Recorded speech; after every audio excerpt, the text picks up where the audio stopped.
Hi, my name is Cheryl-Ann Weekes, and I am currently working in Dubai in the UAE. I have been working internationally since 2010. My first time I left the United States to go and work internationally was in August of 2010, and the first country was the Dominican Republic. I worked for this really small school called Cap Cana Heritage School in Punta Cana. And the unique thing about that school is that it was the first graduating class, and there were only 8 students. Full circle moment is this year I moved to Dubai in January to work at Fair Green International School, and it's the first graduating class again. And guess what? 8 students again. So full circle moment. How did I get into international school counseling? I was working in DC at a charter school, and there was a woman named Rebecca who I had worked with previously in a public school in DC. And I said to her at the end of the year, "Hey Rebecca, what are you doing this summer?" And she says, "Well, here is what I'm doing." But then she said, "Next year I won't be here. I'm going to Spain." And I said, "Well, what are you going to do in Spain?" And she says, "Teach English." I said, "You mean like English is a second language?" She said, "No, I'm going to teach English in an international school." And I said to her, "Ooh, do you think that there are counselors that do that?" And she said, "Of course. I'll send you the organization that I work with." And so for me, that was also a full circle moment because I was born in Barbados. I moved to Boston at the age of 11, and my mother will tell you that for the first probably 5 or 6 years, all I talked about was when I graduate from high school, I'm going back to Barbados. That did not happen. I built a life in the US and I had a great life.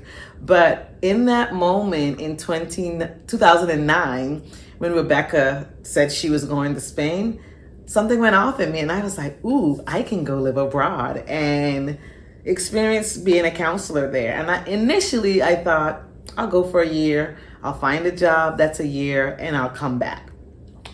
Well, here I am in 2023, and I've not been back to the US yet.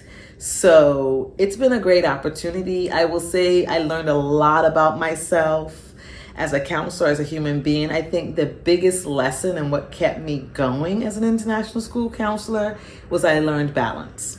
Because when I lived and worked in DC public schools, I was running myself ragged. I was burning out. I was frustrated. I felt at times unsupported. I didn't have enough resources. And one of the nice things, especially about the school in the DR, is that the resources were plentiful. There was so much support. I was encouraged to take my lunch. You know, it was 360 for me, you know, because in DC I was eating lunch at 2 o'clock, 3 o'clock, sometimes 4 o'clock. You know, but in this school, this little school in Punta Cana, the principal would come in and be like, "Hey, don't forget to go to lunch." People would go and sit at the lunchroom and talk to each other. The teachers, the principal would come sometimes. Even the head of school once a week would come and sit in the cafeteria and eat lunch. So I learned balance. And that was something, of course, that we all need as counselors. The other thing that I learned was resources, that there were so much resources out there that my job could be so much easier. So while living in the DR was not easy personally, professionally, I gained so much, and I ended up extending another year because initially the contract was only for 1 year. I ended up extending, and then at the end, in the middle of those 2 years, I decided, ooh, I want to keep doing this. Fun fact, my second job in Jamaica, I got through TIE. I had a TIE account at the time because it was the most economical. And, you know, I got on, I did my resume and all the things, and I found a school in Jamaica, and, you know, they reached out to me and interviewed me, and I got the job. So it was my first job, first application. It was like November. I didn't know what to do with myself because it was not, I didn't even know you could get a job that early, you know? And so I've used TIE, and you know, I've also written an article or two in TIE, so I'm really familiar with TIE. I read it a lot.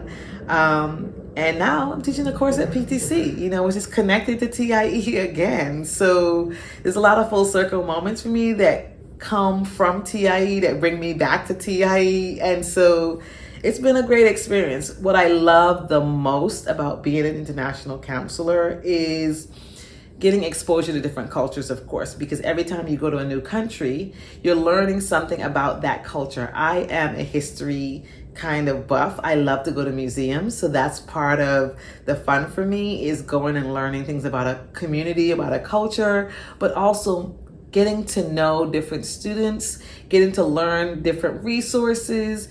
The other thing I say to people, international school students are the same in the ways that they want to be valued, heard, helped, but the truth is the schools are well resourced. They're so well resourced. Departments, at least in my experience, departments are fuller. I'm not the only counselor in a school, even though that exists for some people, but I've always felt that resources, and I got to do PD. That was the other thing that was more difficult in the US. It was limited. The schools that I worked at in the international arena, I got to go to different PD opportunities, and that to me was the richest part of it. But I got to work with people from all over the world. I got to learn new things, that I didn't know before. I got to learn about the IB. I'm not sure I would have learned about the IB if I had stayed in DC. So I got to do a lot professionally and personally.